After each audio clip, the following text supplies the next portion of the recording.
Alright, what's going on everybody? Welcome back to another video here on the channel, and today I want to take the time to talk about Redfall, which is unfortunately another perfect example of something that we've been covering for a long time here on the channel, right? I mean, for over the last few years, it seems like every time a new major game kind of releases, especially on PC, we've just been completely disappointed by like 80% of these products coming out. Now, I will say, I will give a little bit of respect to a game that recently came out. This is unrelated, but I did actually really enjoy Dead Island 2. I thought that that was one of the games that I was going to be really excited for when it released, and I was really hoping it wasn't going to disappoint, and it really didn't. I haven't played a whole lot of it, but from what I have played of it, it's pretty good. And it's unfortunate that there's so many situations like this Redfall one that we're going to talk about in this video that, like, as a fan of video games, and even a fan of specific gaming franchises in general, it's gotten to the point with the quality of these AAA titles releasing that you have to genuinely wonder and be concerned for a good amount of game releases now on whether or not the game's actually going to be decent. Now, like I said recently in another video talking about another AAA disaster that released recently, which was the Star Wars Jedi Survivor game PC port. I remember back in the day, man, and I'm saying back in the day as if I'm some 70-year-old, geriatric dude in a nursing home or something, but back in my day, 15, 20 years ago, like I said, when you'd walk into GameStop and you'd buy like a PS2 game, for instance, and you took it home and you busted that boy out the case, it worked. Like, you put it in the PlayStation 2, the game ran. There wasn't constantly issues with frame loss and bugs and glitches, and if there was, they were offhanded. And the reason why games seemed to be so much more high quality and more polished back then is because the market was different. Games like Redfall get away with these types of releases now because,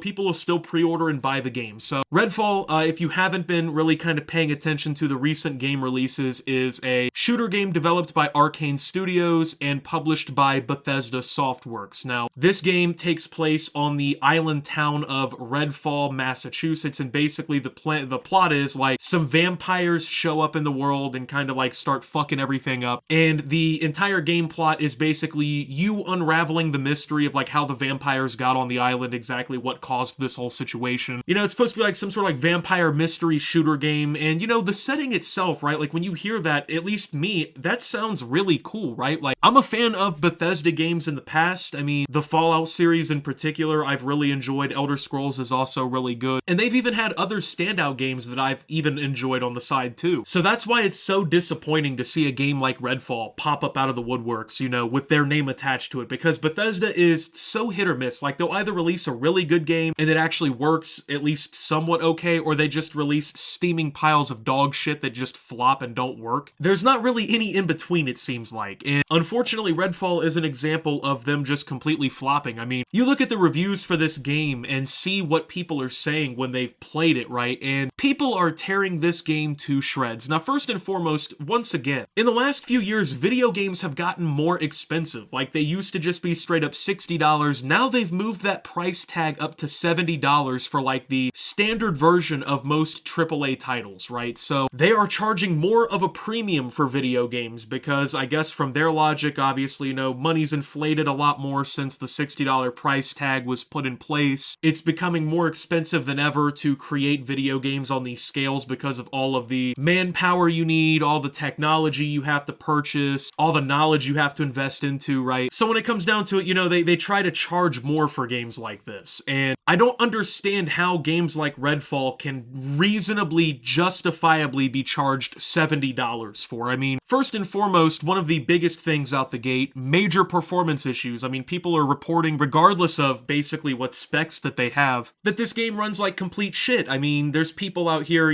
writing Steam reviews that I've been reading, and, they're talking about, oh, I have a 4090, a really great graphics card, I've got an awesome processor, all these things, and I'm barely, if ever, getting 60 FPS. And some people are getting worse than that. People are talking about it's dropping frames down to like 20, 30 frames a second. And this is primarily for the PC port, like that's what I'm really talking about in this video, because that seems like, to be, at least to me, that's what happens the most often, right? Like, they'll release a PC port for these games and it's just shit. They're not optimized. They're not actually prepared in really any meaningful way for people to play on PC. It's almost like these developers treat these like game releases nowadays, these day one releases, as like the beginning of a beta or something, right? Like, I don't understand that. I mean, I do understand that, but I don't understand understand how we as the gaming community have allowed this to go on for so long, right? Like, these studios are making billions upon billions of dollars a year. You're telling me they can't afford to delay a game a couple more months to make sure that it actually comes out right and there's not a 7-month PR disaster for these companies? I mean, like, look at the fallout of like Cyberpunk, that whole situation, or like No Man's Sky. Now, given No Man's Sky and Cyberpunk both ended up redeeming themselves later down the road with more development time, but that's my entire point here. Like, these releases like Redfall that we've seen, where games are just not working out of the gate, could be completely solved if studios and publishers were willing to just actually accept delays. I understand, you know, they think that the consumers are going to be pissed, and maybe people will be pissed for like the first 4 or 5 hours, but you got to understand too, these are the minority of players who didn't develop patience in their lifetime to wait for a polished product. Now, you might be thinking, oh, well, Optimus, if it's just the performance, why is that really that big of a deal? You know, this is something that could be fixed in a quick patch that they put out in, I don't know, the next couple days or whatever. Well, number one, that's not the point. You shouldn't have to wait for some after the release patch to make the game work the way that it should for a $70 price tag. That's just unacceptable. But also at the same time too, that's probably not enough to save the complete shit show that Redfall has turned into, because people are also completely clowning the gameplay, right? Like, you know, I get it, right? You could kind of excuse performance issues or like frame rate problems a little bit if the game was completely solid, like really great, right? For instance, I remember back on PS3, we were playing like GTA 5 on 30 FPS, and it looked like shit in comparison to what it looks like on PC now, right? But to be fair, that game was at least mostly a solid product when it was released. I realize it had some online connectivity issues and shit with the servers, but at the end of the day, right, like, it's been solid for the 10 years or whatever since then. But that's another thing about Redfall. This game is not only always online required, but for a game with online, like an online requirement, basically,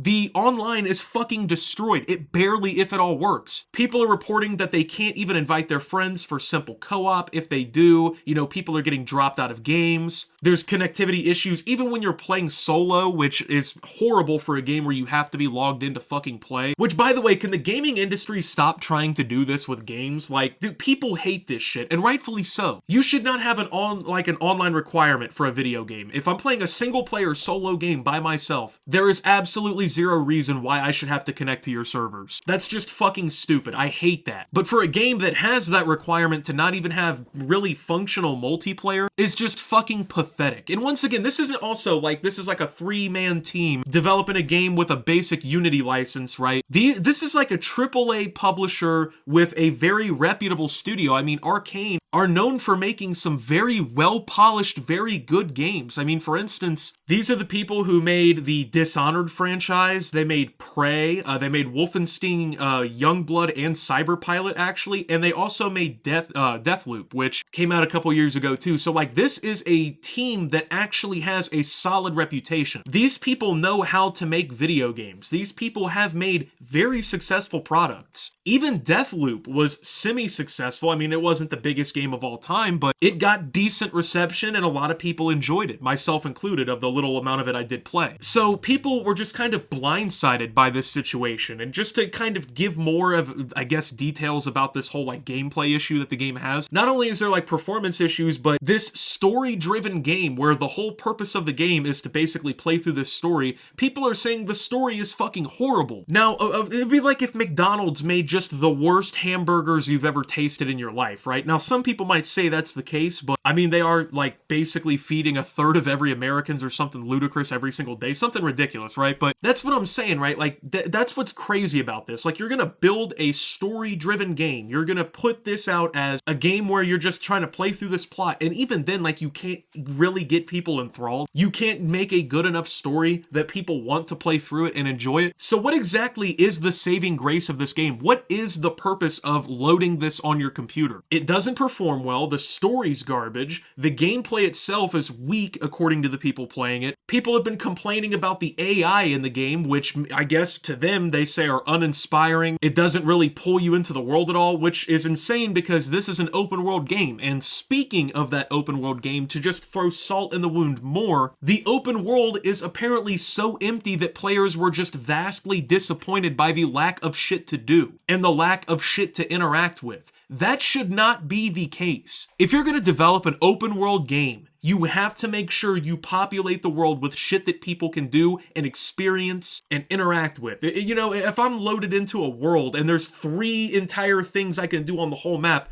how is that supposed to make me want to play? How is that innovating open world games whatsoever? Now, you could say, oh, they're not trying to innovate. Well, that's pretty fucking clear, because if they were actually trying to push boundaries a little more and do something different and actually make the game that they wanted to make, they wouldn't be having this issue. Now it's a complete PR disaster, because not only are the players who have been playing it completely shitting on the game, but there's even been some pretty scathing reviews from like actual media outlets, which if you know anything about gaming journalism, it could be a pretty rare sight in the whole thing, realistically, to see them actually talk bad about a game and speak down on a game. It doesn't happen that often. Even for games that release and are just completely fucking mediocre, most of the time they're probably paid by these studios to just put out some boring ass bullshit review. Well, the game, it really adds to the franchise, you know, it's another gem coming out of Bethesda Softworks here. No, it's not. This game fucking sucks. And it's sad, because I really wanted to play this game. Like, I really wanted to give Redfall a chance, because, like I said, Arcane have made some good games. I enjoyed what I played of Deathloop. I liked Wolfenstein.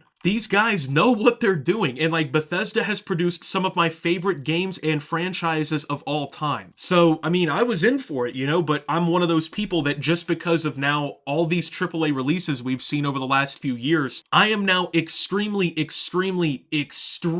hesitant to pre-order any game anymore. The last game I did pre-order was Dead Island 2, and I did that the night before it launched. And honestly, I don't regret it. I did take a gamble there with that game, but I don't regret pre-ordering that. I've enjoyed Dead Island 2. But in the last like 8, 9, 10 months, going on a year now, I've really slowed down, if not pretty much completely stopped pre-ordering games. The only game that I have, like, I guess, wish-listed, ready to pre-order going forward is Cities Skylines 2. And that's simply because Cities Skylines is my favorite city builder of all time now, and one of my favorite all-time games. I really don't see Paradox disappointing. They're a great developer. They actually put out decent polished projects most of the time too. But this is just what's sad. Like, Redfall is one of those games, it could have done well. It could have been successful. It could have had a really cool and pretty unique idea, in my opinion. And all of that potential was squandered to release it as quickly as possible just to get those fucking sales, just to get that money, right? It's depressing how much, you know, these companies really, I guess, don't look at, you know, the video game industry as a form of artwork, right? These games are legitimate pieces of art, and I know a lot of the developers that work on these games are very passionate about the projects and they put their best into it. But it sucks because there's a lot of people out there that say like, oh, you can't blame the developers for this. It's due to the people up there in their suits. It's the fat cats making decisions at the publishers. Well, you're not totally wrong, but at a certain point, these developers also have to hear some shit for the way they're releasing these games. I mean, they're also complacent in this, man. And I understand the gaming industry is notorious for time crunch and, you know, shitty work conditions, but that's something that needs to be figured out as well. You know, just because that's also an issue doesn't mean that the issue of declining quality of these major products is not also a concern for consumers. So with that being said, though, thank you guys for watching. If you did enjoy, make sure to leave a like, subscribe if you're brand new around here on the channel, follow me over on Twitter and Twitch at @SubTheOptimus. Make sure to check out Shoptimus down below. And until my next video, guys, this is Optimus, well, talking about Redfall and signing out.